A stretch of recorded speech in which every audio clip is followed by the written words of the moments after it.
नमस्कार विद्यार्थी मित्रांनो, आज आपण बघणार आहोत स्टँडर्ड 9चा प्रॉब्लेम सेट 7 मधील question number 5. If the mean of the following data is 20.2 then find the value of P. आता इथे मीन दिलेला आहे आणि आपल्याला व्हॅल्यू फाइंड आउट करायची आहे पीची. ओके, तर हे एक्स आय दिलं आहे, इथे एफ आय. तर आपल्याला इथे फ्रिक्वेन्सीचं टेबल बनवून घ्यायचं आहे.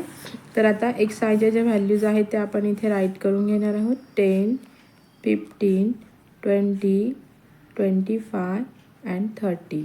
ओके, आता एक्स आयच्या घेऊ 6, 8, पी, 10 अँड 6. ठीक आहे. आता x I into F I म्हटलं आहे म्हणजे 10 इंटू 6 किती होता? 10 इंटू 6 30. 15 इंटू 8 किती होतात? 120. आणि 20 इंटू पी केल्यावर इथे 20 पी येईल. आणि 25 इंटू 10 तर इथे किती येतात? 250. 30 इंटू 6 180. ओके, तर आता आपल्याला याची काय करायची आहे? टोटल करायची आहे. Summation of X I into F I is equals to याची टोटल येते 610 प्लस हा 20 पी इथे घेऊया, कारण याची आपल्याला फिक्स व्हॅल्यू मिळालेली नाही आहे. आपल्याला ती व्हॅल्यू फाइंड आउट करायची आहे. ठीक आहे, तर मग आता आपण ती व्हॅल्यू पुढे फाइंड आउट करायला घेऊया. इथे घेऊया X bar equals to summation of X I into F I upon N. आपल्याला एक्स बार म्हणजे मीन तर आपल्याला माहिती आहे 20.2 इक्वल्स टू हे किती आले? 610 प्लस 20 पी. ओके, आणि यांची टोटल करून घ्यायची आहे एन नंबर्सची. तर ती येते 30 प्लस पी येतो. इथे पीची व्हॅल्यू नसल्यामुळे आपण तो ॲज इट इज घेतला. आता आपण यांचं क्रॉस मल्टिप्लिकेशन करून घेऊया. इथे येतो 20.2 इंटू दिले 30 plus P is equals to 610 plus 20 P. Okay, आता 20.2ने 30ला मल्टिप्लाय केल्यावर इथे आन्सर येतं 606 प्लस 20.2 इंटू पी 20.2 पी येतो. ओके, मग हा 610 as it is plus 20 P as it is. ठीक आहे, इथेपर्यंत समजलं. आता आपण काय करूया, ज्याच्यासोबत व्हेरिएबल आहे ते ह्या साईडला घेऊया आणि ज्याच्यासोबत व्हेरिएबल नाही त्या व्हॅल्यू ह्या साईडला. मग इथे ही प्लस आहे, इकडे जाताना मायनस होईल. इथे ही प्लस आहे, इकडे जाताना ही मायनस होईल. मग इथे येईल 20.2 पी मायनस हा 20 P equal to 610 minus 606. Okay, असे येईल. ठीक आहे, मग 20मधून 20 गेला, इथे फक्त काय राहणार आहे? 0.2 पी इक्वल्स टू इथे काय 610मधून 606 गेले तर इथे 4 येतो फक्त. ठीक आहे, मग इथे therefore P is equals to हा 2 काय होईल? इकडे डिवाइडला जाईल. 4/0.2 इकडे डिवाइडला आला. ओके, मग आता हा ज्याचा 0 काढायचा म्हणजे आपल्याला वरती काय करावं लागणार आहे? एक 0 ॲड करायला लागणार आहे म्हणजे 40/2 येतो. देअरफॉर पी 2 1 जार 2 2 2 जार 4 0. मग पीची व्हॅल्यू किती येते? 20. ठीक आहे, समजलं. 6 नंबरचं एक्झाम्पल आहे. There are 68 student of 9th standard from model high school Nandpur. They have scored following marks out of 80 in written exam of mathematics. आता इथे खाली काही मार्क्स दिलेले आहेत, मी ते रीड नाही करत. पुढचा आपण क्वेश्चन बघूया. ठीक आहे, पुढे आहे हे मार्क्स दिले by taking classes 30 to 40, 40 to 50 या पद्धतीने त्याचे ग्रुप करायचे आहेत आपल्याला. Prepare the less than type of cumulative frequency table using the table. Answer the following questions. आता आपल्याला हा टेबल वापरून खाली काही क्वेश्चन्सचे आन्सर द्यायचं आहे. कम्युलेटिव्ह कसा करायचा आहे? लेस दॅन टाईपचा कम्युलेटिव्ह फ्रिक्वेन्सीचा टेबल बनवायचा आहे. आता आपण क्लास मार्क घेऊया. इथे येईल 30 to 40,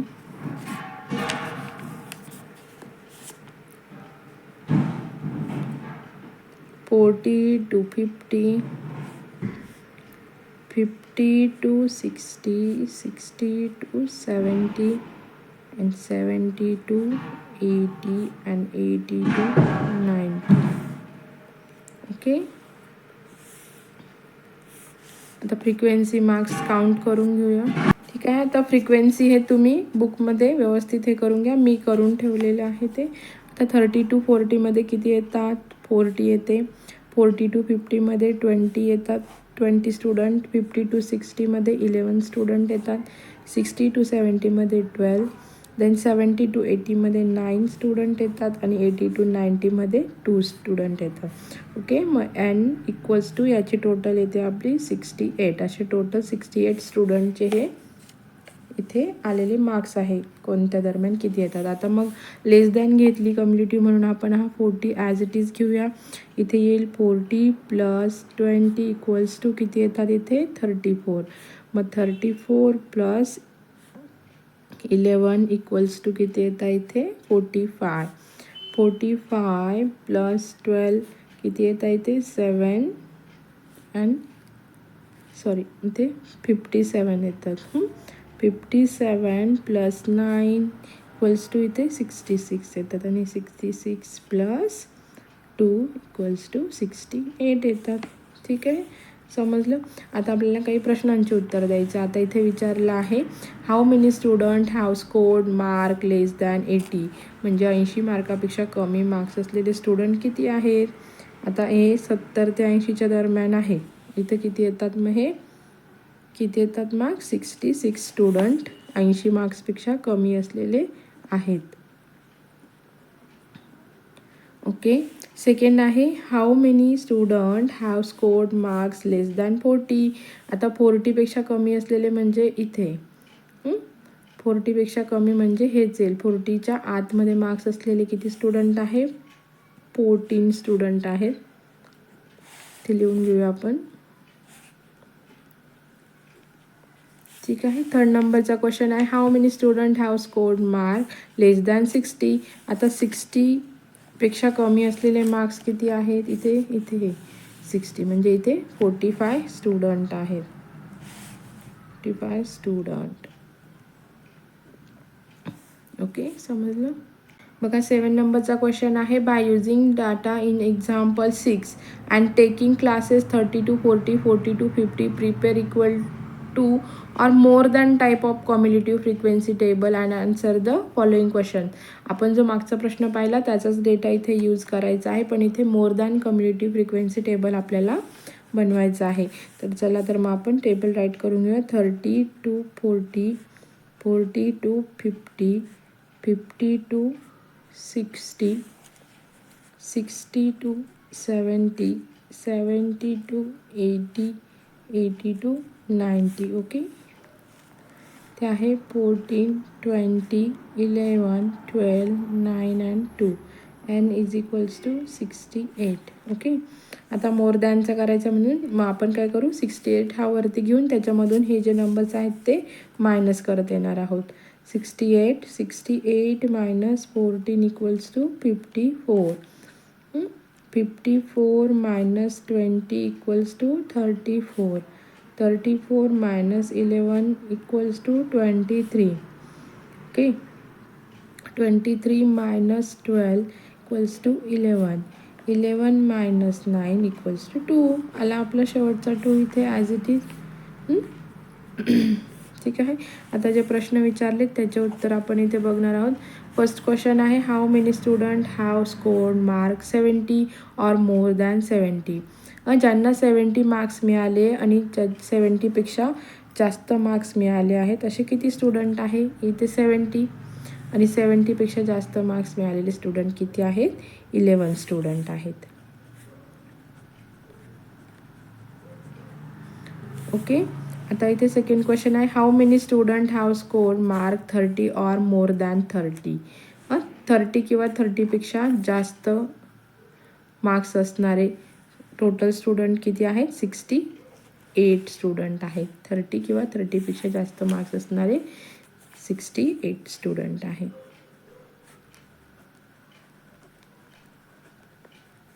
ओके, समजलं. बघा 8 नंबरचा क्वेश्चन आहे. There are 10 observation arrange in ascending order as given below. आता हे 10 ऑब्झर्वेशन दिलेत असेंडिंग ऑर्डरमध्ये. The median of this observation is 53. Find the value of X, also the mean and the mode of the data. आता इथे आपल्याला 45, 47, 50, 52, x plus 2, 60, 62, 63 आणि 74 याचं मीन जे आहे ते 53 आपल्याला दिलेलं आहे. पण आता इथे आपल्याला एक्सची व्हॅल्यू फाइंड आउट करून मीन आणि मोड आपल्याला इथे द्यायचा आहे. मीडियन 53 दिलेलं आहे, मीन आणि मोड आपल्याला फाइंड आउट करायचं आहे. ठीक आहे, तर मग आपण दिलेलं आहे ते लिहून घेऊया. 45, 47, 50, 52, x plus 2, 60, 62, 63, 74. Okay, first here middle number are x and x plus 2. 1 2 3 4 5 6 7 8 9 10 10 येतात. 10 हा इवन नंबर आहे म्हणून आपण ते 2 नंबर घेऊन डिवायडेड बाय 2 करणार आहोत. मग इथे therefore median equal to the sum of 2 middle number upon 2. Okay, मग आता पुढे कसं येणार आहे. मिडल नंबर बघा आपण घेऊया. इथे मीडियन दिलं आहे 53 इक्वल टू एक्स प्लस 2 हे दिलं आहे अपॉन 2. आता आपण याला मल्टिप्लाय करून घेऊ. म्हणजे कसं येईल इथे ह्याने याला मल्टिप्लाय केल्यावर इथे आन्सर येतं 2 3 जा 6 आणि 2 5 जा 10 हे 106 येतात. हा इथला हा प्लस आहे, हा इथे मायनस येईल आणि हा 2x जो आहे तो आपण बाहेर घेऊन येऊ इक्वल्स 2x. आलं लक्षात. आता इथे येईल therefore 2x equal to 106 minus 2. मग इथे येईल 2x equals to 104, x equals to 104 upon 2. 2 1 जा 2, 2 5 जा 10 आणि 2 2 जा 4. x इक्वल्स टू 52 ही व्हॅल्यू येते. ठीक आहे, इथे देअरफॉर ऑब्झर्वेशन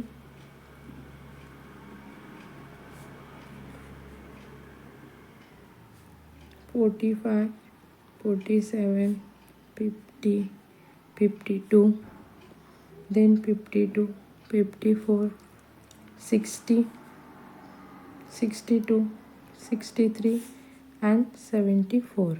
ठीक आहे, अशा पद्धतीने आपलं ऑब्झर्वेशन येतं. आता आपण याचं मीन काढूया. सेकंड आहे mean. The sum of all observation in data upon total number of observation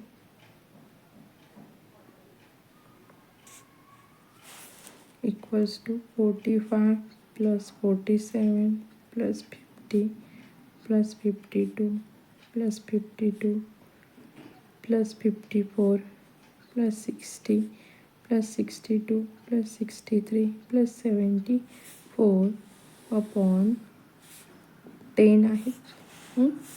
मग याची टोटल येते 559 अपॉन 10.